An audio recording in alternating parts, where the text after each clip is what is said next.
Good afternoon, Robert Scribbler filming for the OBX wave report here south and eastern Jeanette's Pier. Looking at a pretty low tide, some 1 to 2 foot waves, and cold conditions here with temperatures in the lower 40s, strong west northwesterly winds making it feel like it's in the 30s, and ocean water temperatures of 56 degrees. So we're full on like ice cube mode out there. I did get out for a little surf session, caught my few waves, did it. I got a little of the pre-hypothermia, so my brain's working kind of slow right now, so please excuse me. But nonetheless, small, choppy, and cold today. If we're looking to the south, and we can see those high clouds from a front that's forming up to our south.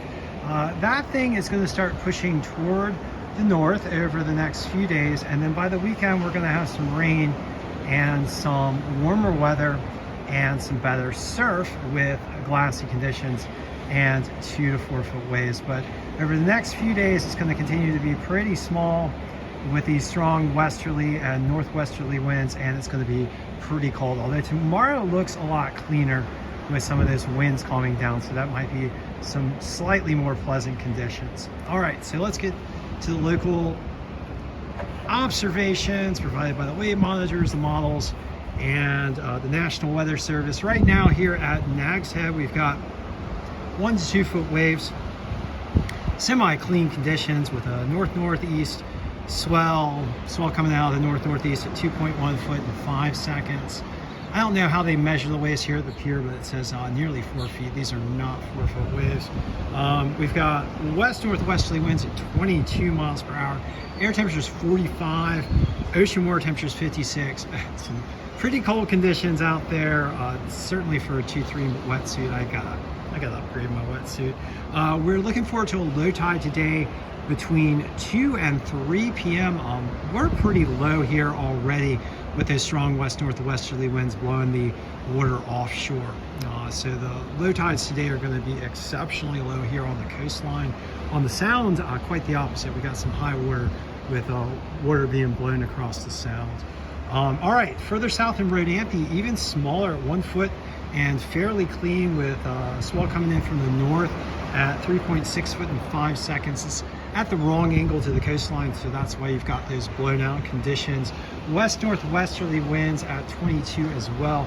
Air temperatures 45, ocean water temperatures a little bit warmer at 60 degrees Fahrenheit. And then down at Buxton, we've got 1 foot plus waves, fairly clean conditions with swell coming in out of the east at 1.5 foot and 7 seconds. West northwesterly winds screaming down there at 23 miles per hour. Air temperatures a little bit colder at 43, and ocean water temperatures a bit warmer there at 60. And last of all, at Frisco, we've got 1 foot plus waves and semi-clean conditions.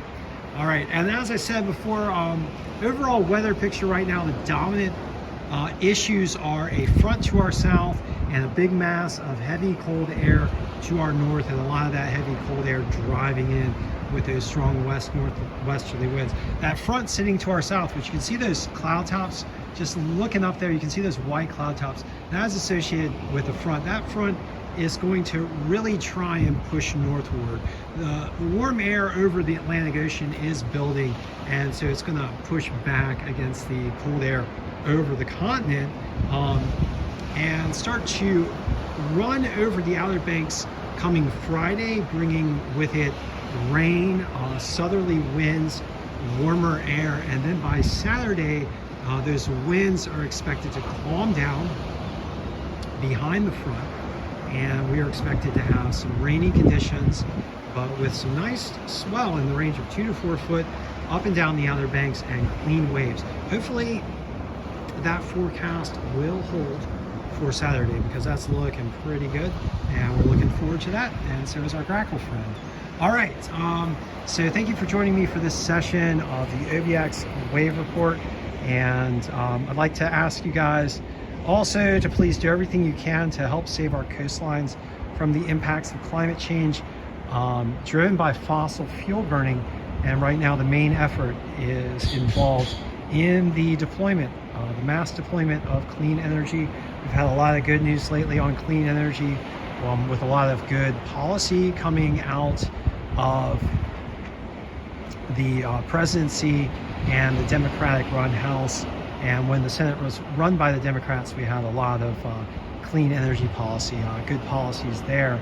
And that is helping to speed the U.S. transition to clean energy, which among other things helps to drive down energy costs. You can see those of you who still use gas, gas prices are going down. That's in large part due to energy policy and the rapid deployment of clean energy, reducing demand for harmful fossil fuels.